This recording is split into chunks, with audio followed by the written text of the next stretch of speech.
Welcome back. It's our very last show in 2016. I can't believe it. It's been an amazingly fast year.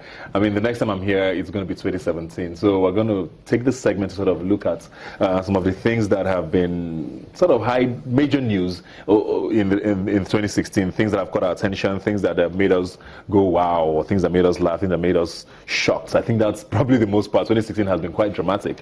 And I have here with me a blogger, founder of Layla's blog, Ijoma Obiagu. Thanks for being here today. Thank you so much. 2016 has been that year that has had everything pretty much. Many downs, a few ups, surprises, elections internationally. There was Brexit, there was Trump. You know, Ghana just had theirs. They voted out an incumbent. Same with Gambia. We're hearing all of these stories about Mugabe. There's just so much has happened in the year. There's a bit, of course, we've lost a lot of very important people as well. But I think most importantly for Nigerians, the economy has just been unbelievably tough. And the dollar in particular, and I don't know. But today it was like, I think 485. It's quite surprising that we haven't gone into 500 by the end of the year. I thought we would have hit that by now. So, some people told me that by January, it may get into 500, but I'm How's really it been praying for it you, doesn't. though? I mean, you're an entrepreneur, you run your own business. How's the year been for you by the economy-wise? Oh my goodness, it's been tough, really. But I'm not even going to say about myself because we're bloggers and we earn money in dollars. So, like, I'll be frank with you, because we earn money in dollars, it's like on the good side for us. But then, the people, the economy, get into the market today, buy something today, like take for instance Milo. I remember when I used to buy Milo for 400 naira. I went to the market the other day, it was like 850 naira. I was like, what? You know? Yeah. I mean, a lot of people can't afford this thing. And those are the things that regular Nigerians can see. It's not necessarily the things in the newspapers. Yes. It's the day-to-day prices. Yes. I mean, you talked about pricing.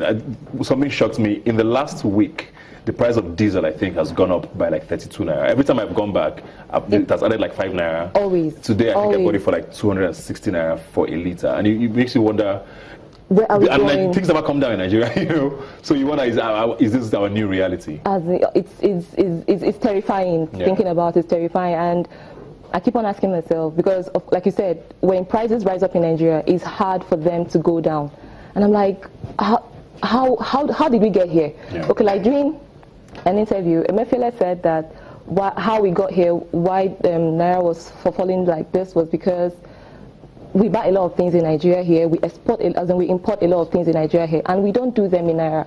They are done in dollars.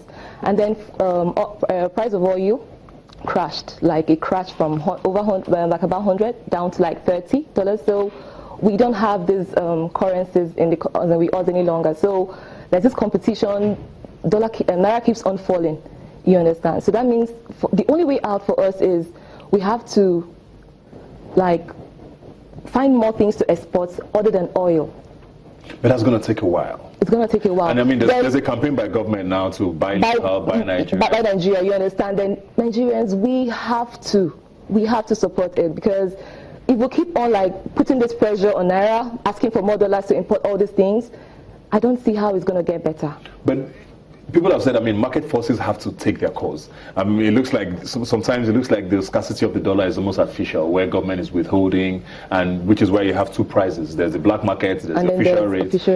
They say they floated in Naira, but it wasn't necessarily floated. So you wonder, how long are we going to keep this artificial sort of lifestyle for? Why not just let the Naira fall so we know exactly what the value is, you know? But that's a whole other conversation for another day. Let's move on now to, I mean, young people, and employment has been also a big issue this year. I mean, crime rate has been on the increase. Kidnappings have almost come back every day now. We're hearing stories every day. If you go on social media, there's a new face every day. Please, my mom is missing, my daughter is missing. Armed robbery. You know, there's a lot of this happening all over again because people don't have anything to do. Like 2 days ago in Cross River State of Obudu, I heard for the first time in that town, there was jungle justice. 2 armed robbers were actually caught. These robbers had the boldness to get into someone's shop like during the day and asked him for money.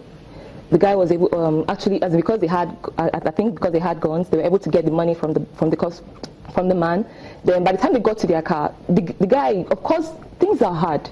He couldn't imagine losing that amount of money. He had to go out after the robbers and like held the steering with them and stop them from leaving.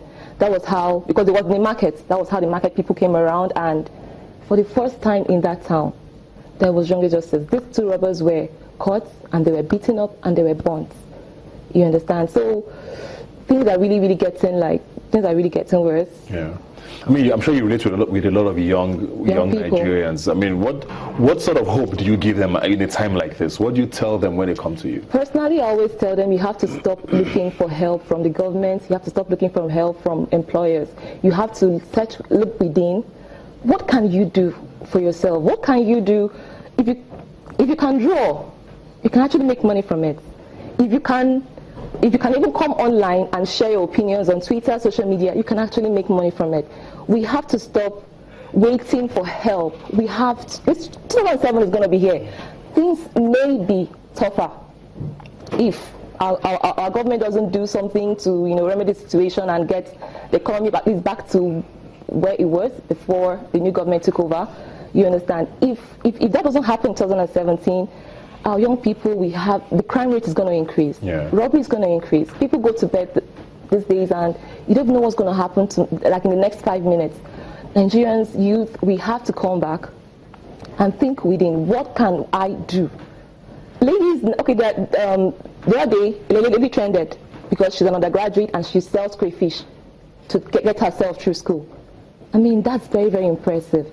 There are, like recently again this year, what trended really was ladies that were into, that were mechanics, that were shoemakers. It trended because these are women that went like, no, I'm not going to sit down and wait for someone to come and give to me. Yes, I am a woman. I love making shoes. I can do this. Let me go learn it and make it, a business. And they're succeeding. 2017, every Nigerian youth has to stop the culture of looking for who to help me, looking for where to go online, and looking for who to help me. You have to start looking at how can I help myself. Yeah. Until the federal government is ready to do what they need. But I mean, the government still has to play their part. They have to do certain things. Yes, so what should they be looking at doing in 2017? Because I mean, we've heard a lot of promises from these governments. We don't know that a lot of them have materialized. But what are some of the things that you would expect government to start looking at next year?